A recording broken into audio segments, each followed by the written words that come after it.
All right, welcome everyone. This is the mock interview series on network security professionals. Uh, I'm the candidate and Jemin is the interviewer. And before we get started, make sure you subscribe the channel. And if you are an existing subscriber, press the bell icon so that you get notified immediately. All right. So let's get started. Hi, Jemin. How are you? I'm good, Rajneesh. How are you? I'm good too. Thank you so much. Thank you so much for having me here. Yeah. You're welcome. So, Rajneesh, my first question is on stealth rule. Okay. What is stealth rule in checkpoint firewall? So stealth rule is basically the purpose is to prevent any user from directly connecting to the checkpoint gateway, the security appliance, the firewall, basically. So stealth rule is defined just like any other security rule, but the action is mostly drop. It's drop. The action is always drop. In fact, yeah.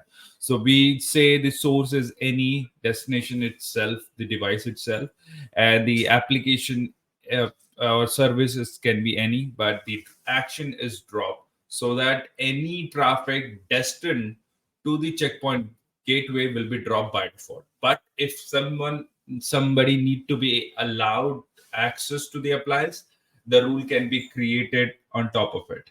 Um, Now, stealth rule traffic isn't if let's say uh, there are stealth rule basically drop traffic that isn't explicitly defined. So let's say if there is a specific user who need to be access to the gateway, I can create an explicit rule on top of the this default stealth rule. So this ensures that everything is under control, and that's usually defined in almost every firewall that we deploy in the network. And this is also a part of the network security audits or the firewall activity as well. So yeah, that's still true. Okay, got it. So, Rajneesh, then how this rule is different from management rule? Well, I mean, management rule can be anything. It's just a broader category because you see, I can try pinging the gateway firewall, right? So ICMP traffic can be allowed, or maybe my firewall is acting as a DSCP server, so it might be allowed with DSCP UDP traffic or DNS traffic. So this all to and through traffic. To traffic is for the firewall. Through traffic is traffic that goes through the firewall. Both of them can have a category of management traffic. But when we talk about the stealth rule is always to traffic. It's always towards the firewall, and we tend to drop all the traffic that comes to the firewall directly.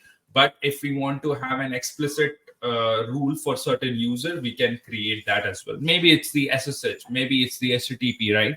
So we can allow those traffic. But management in general can be anything. It could be to allow a specific ICMP packet in certain cases, or maybe it's a control plane policy, or maybe any management related traffic, as I said earlier, for ICMP, for HTTP, for DNS traffic, for DSCP traffic, SNMP traffic. This all comes under the management traffic. So, yeah. Got it. So, Rajneesh, this is all I have for today on stealth rule. Thank you.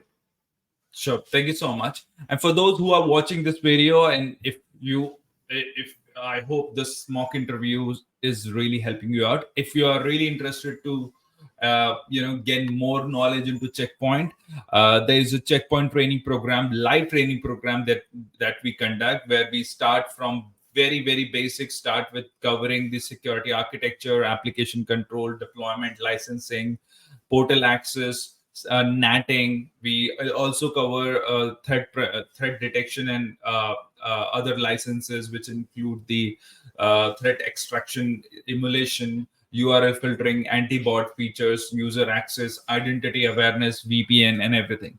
So this all will be covered along with some scenario-based questions as well. The entire session will be for 16 hours, which covers the live training, and there would be an additional some recorded sessions as well. So if you are interested about this training program, the link is there in the description. Thank you so much for watching. We'll catch you in the next video. Thank you.